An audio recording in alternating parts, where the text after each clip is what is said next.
যোৰহাট চক বজাৰ পুনৰ নিৰ্মাণ কাৰ্যৰ ভূমি পূজন।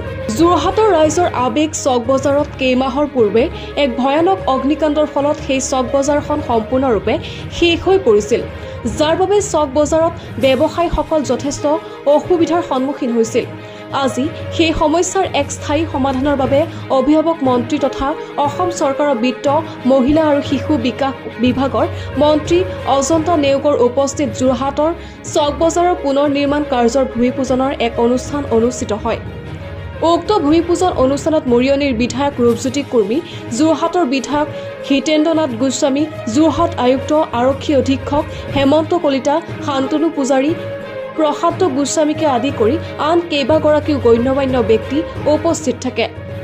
ব্যৱসায়ীসকল সকলোৱে আহি যেতিয়া চক বজাৰৰ এই স্থানটোত বজাৰ স্থানটোত আমি জুই জ্বলা দেখিছিলোঁ, ঘৰবোৰ জুই জ্বলিছিলে, সম্পূৰ্ণভাৱে ধ্বংসীভূত হৈ গৈছিলে, বিধ্বস্ত হৈ গৈছিল, খালি ধোঁৱাই গোটেই অঞ্চল আৱৰি আছিল। ভাবিব নোৱাৰা এটা পৰিৱেশ।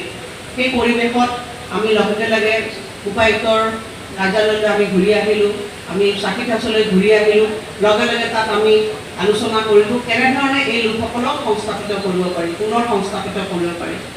সেই চিন্তা আৰম্ভ হ'ল। আৰু আচলতে এই গোটেই কথাখিনিত মই এটা কথাই ক'ব পাৰোঁ যে যেতিয়া জনপ্ৰতিনিধিসকলৰ সদিচ্ছা থাকে, চৰকাৰৰ সদিচ্ছা থাকে আৰু ৰাইজৰ আশীৰ্বাদ থাকে, তেতিয়া সকলো কাম সম্ভৱপৰ হৈ উঠে। যেতিয়া এই ব্যৱসায়ীসকলৰ পুনৰ সংস্থাপনৰ কথা আহিল, তেতিয়া কিছু আমাৰ বাধাই দেখা দিছিল।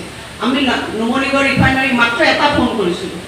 এটা ফোন কৰোঁতে তেওঁলোকে ক'লে যে বাইদেউ আমি কাইলৈ আপোনাৰ পইচাখিনি দি আছোঁ। সেইটো এটা সাংঘাতিক ধৰণৰ যুগসূত্ৰ। এটা ফোন কল মাত্ৰ।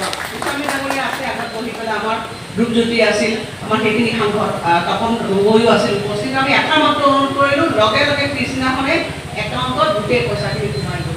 এইটো মই ভগৱানৰ আশীৰ্বাদ বুলি ভাবিছোঁ। আৰু মুখ্যমন্ত্ৰী ডাঙৰীয়াই ক'লে আপোনালোকে যি লাগে আৰু যদি কিবা লাগে আপোনালোকে মোক ক'ব।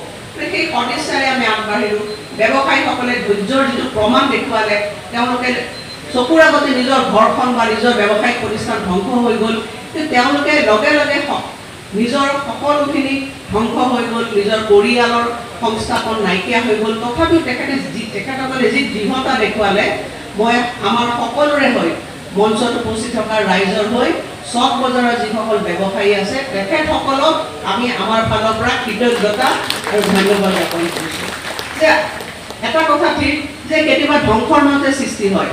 যে চক বজাৰ এটা সময়ত আমি চক পালোঁ, চবেই আঘাত পালোঁ যে আমাৰ ঘৰ দুৱাৰ জ্বলি গ'ল, কিন্তু আজি এটা নতুন শুভ মুহূৰ্তলৈ আমি আগুৱাই গৈছোঁ। আজি এনেকুৱা লাগিছে যে আমি এটা নতুন এটা আমাৰ প্ৰভাৱ হৈছে। গতিকে মই এইখিনি মুহূৰ্ত বুজাব নোৱাৰা মুহূৰ্ত, কাৰণ গোস্বামী ডাঙৰীয়া আমি সকলো মুহূৰ্ততে আমি চিন্তিত হৈ আছিলোঁ। ডেপুটি কমিশ্যনাৰ কেনেধৰণে আপোনালোকক পুনৰ সংস্থাপনৰ কাৰণে আমি লৈ যাব পাৰোঁ, জেগা টুকুৰা দিব পাৰোঁ, পূজাৰ সময়ত যাতে আপোনালোকে ব্যৱসায় কৰিব পাৰে, সেই সকলো কথা আমি চিন্তাত আছিলোঁ। যি নহওক আমি সকলোৱে এটা টিম হিচাপে ভাবিছিলোঁ যে যোৰহাটৰ এইখন ঐতিহ্যমণ্ডিত চক বজাৰ আমি পুনৰ নিৰ্মাণ তাত কৰিমেই, যেনেধৰণে পৰিশ্ৰম নহওক কিয়।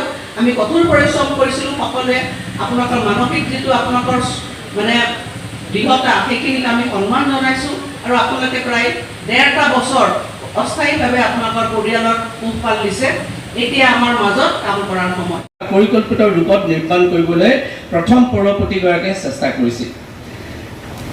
পৰৱৰ্তী সময়ত 1909 চনত তেতিয়াৰ শিৱসাগৰ জিলাৰ উপায়ুক্ত লেফটেনেণ্ট কৰ্ণেল এ প্লেফেয়াৰে দায়িত্ব লৈ চক বজাৰত 3 লোহাৰ ঘৰসমূহ নিৰ্মাণ কৰিছিল। News desk report, news 24 NE।